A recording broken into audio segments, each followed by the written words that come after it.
Vamos a hablar ahora de la patología maligna del cuerpo uterino y vamos a comenzar con el cáncer de endometrio. El cáncer de endometrio es el carcinoma genital más frecuente en los países desarrollados, no así en los de subdesarrollo o en vías de desarrollo, donde es el segundo en frecuencia. Y en primer puesto, en estos países como el nuestro, el más frecuente es el carcinoma de cuello uterino. La edad de mayor frecuencia en el diagnóstico es entre los 55 y los 65 años, un 75% se diagnostica y se encuentra en posmenopáusicas. Solo un 5% de las pacientes con carcinoma de endometrio tienen menos de 40 años.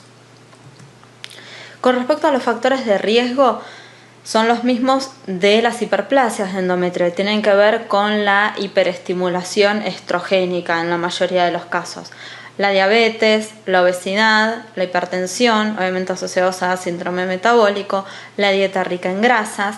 De todos estos factores, el más importante es la obesidad, como ya dijimos, porque el tejido adiposo produce estrógenos. Con respecto a los antecedentes tocoginecológicos, la nuliparidad, la menarca precoz y menopausia tardía por influir en mayor tiempo de estimulación estrogénica, la anovulación crónica por lo mismo.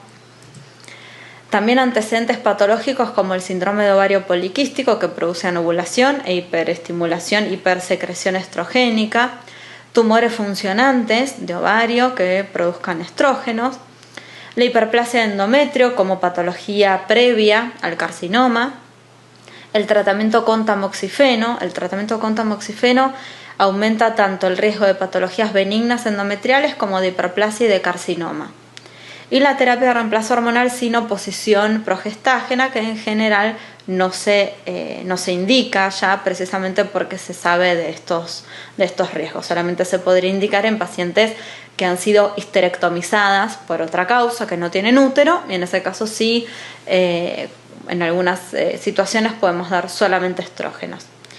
Y antecedentes oncológicos, propios o familiares, ¿sí? Propios, pacientes que han tenido cáncer de mama, ovario, colon, hay síndromes como el de Lynch que asocia endometrio, colon, pacientes que han tenido cáncer de mama por el tratamiento con tamoxifeno, sobre todo, y porque, por ejemplo, el cáncer de mama comparte con el endometrio el riesgo que produce la hiperestimulación estrogénica, ¿sí? La menarca precoz y la menopausia tardía están también dentro de los factores de riesgo de cáncer de mama. Entonces son pacientes que pueden tener más riesgo de tener un carcinoma de endometrio. Los tipos histológicos, el más frecuente en un 75-80% es el adenocarcinoma endometrioide.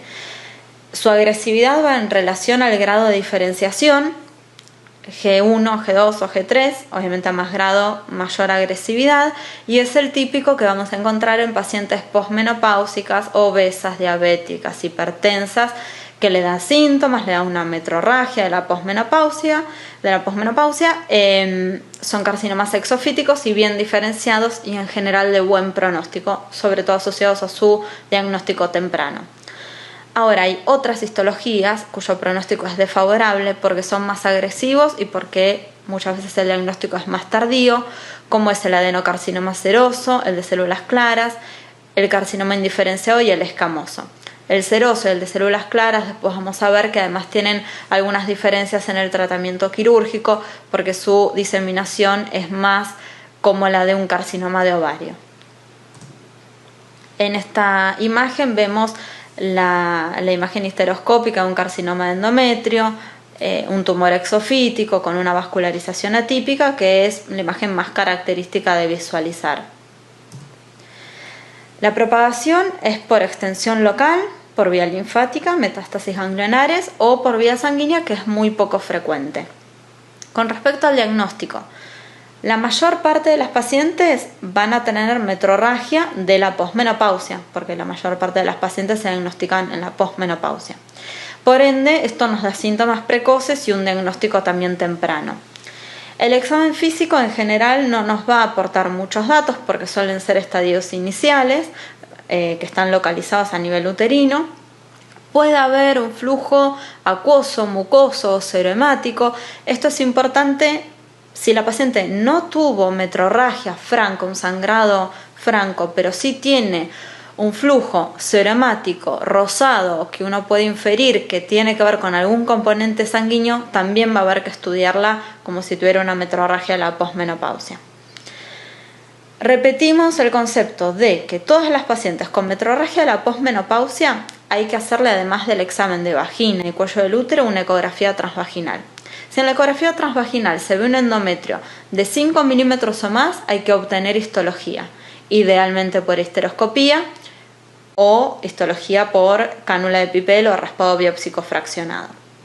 Ahora, si en la ecografía tenemos un endometrio atrófico de 4 milímetros o menos, vamos a considerar que ese sangrado fue por la causa más frecuente de metrorragia de la posmenopausia, que es la atrofia endometrial. Sin embargo, en este caso, con endometrios finos, no engrosados, menores de 4 milímetros, que repite el episodio de la metrorragia, en este caso, si repitió la metrorragia, sí hay que tomar histología de todas maneras, porque las histologías que son menos favorables suelen suceder y suelen ser carcinomas que se desarrollan en endometrios atróficos. Por eso, si la metrorragia se repite, tiene indicación también de tomar histología de endometrio. Con respecto a la toma de histología, está la citología, no es el método diagnóstico ideal. Nosotros lo que queremos es una histología, no nos va a alcanzar con una citología, pero si no tuviéramos acceso a ningún método de toma de histología, en la citología nos puede servir un aspirado endometrial o incluso una citología del cuello uterino con técnica del Papa Nicolau que tenga o que capte células endometriales atípicas. No es el método ideal de diagnóstico, pero si no hubiera ningún otro método, es un acercamiento. Lo que vamos a hacer es o el raspado uterino o raspado biópsico fraccionado, que ya dijimos, que es bajo anestesia, es un procedimiento que requiere una internación y que es a ciegas. La histeroscopía con biopsia es el método ideal porque es dirigido, es ambulatorio, evaluamos además el canal endocervical, se puede realizar sin anestesia, por eso es el gold estándar y uno ve exactamente qué parte del endometrio es la más sospechosa para tomar la biopsia. Con respecto a la estadificación del cáncer de endometrio, la estadificación es quirúrgica. Y la estadificación que propone FIGO actualizada habla del estadio 1 localizado al útero, que es 1A si está limitado al endometrio o si tiene una invasión miometrial menor del 50%, y estadio 1B si es con una invasión miometrial mayor al 50%. El estadio 2 es aquel carcinoma de endometrio que compromete el estroma cervical.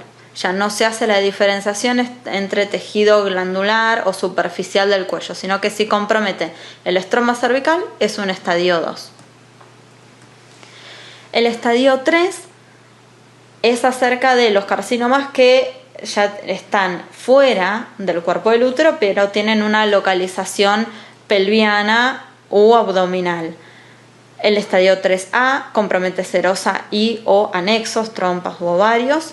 El estadio 3B compromete la vagina, ya sea por extensión directa, o sea, un carcinoma que está en el cuerpo del útero, en el cuello, y que extiende ese mismo tumor, se sigue propagando hacia la vagina, o puede ser por una metástasis vaginal, un tumor separado del que está limitado al cuerpo del útero y que aparece una lesión aislada en vagina que se biopsia y es compatible con metástasis por carcinoma de endometrio. Ese sería un estadio 3B y un 3C, donde hay metástasis a nivel ganglionar. Si son pelvianos, los ganglios que están afectados, es un estadio 3C1, y si son paraórticos, 3C2. Con respecto al estadio 4, 4A, mucosa vesical o rectal, y 4B, metástasis a distancia.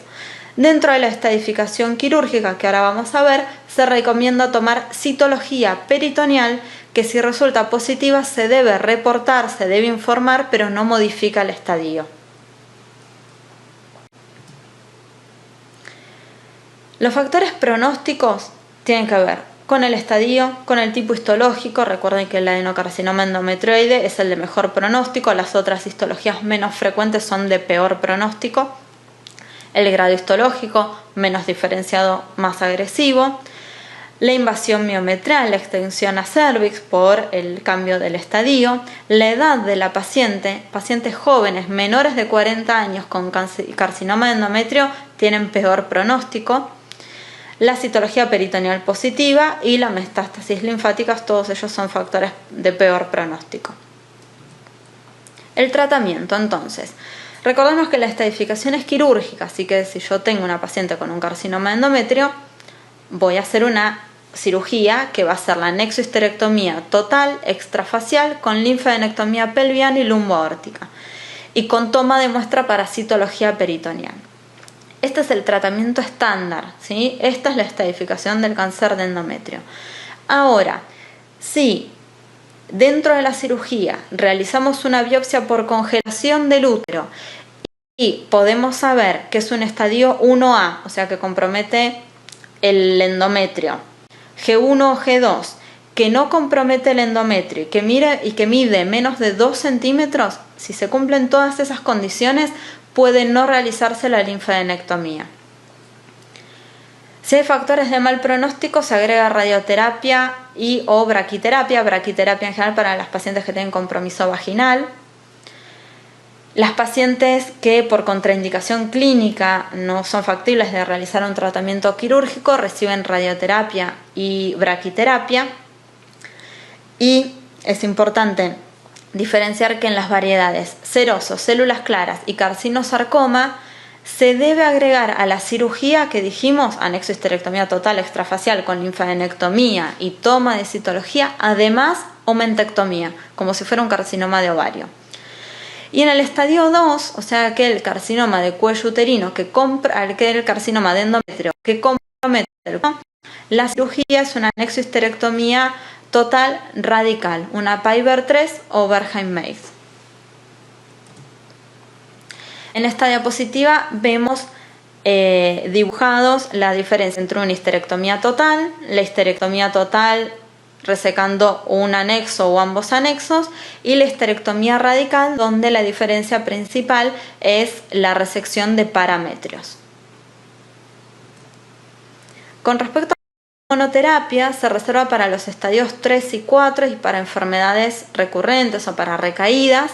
Se utiliza testosterona y es muy importante conocer el estado de los receptores hormonales del carcinoma porque es muy distinta la respuesta. Obviamente tienen mejor respuesta a hormonoterapia los carcinomas con receptores hormonales positivos.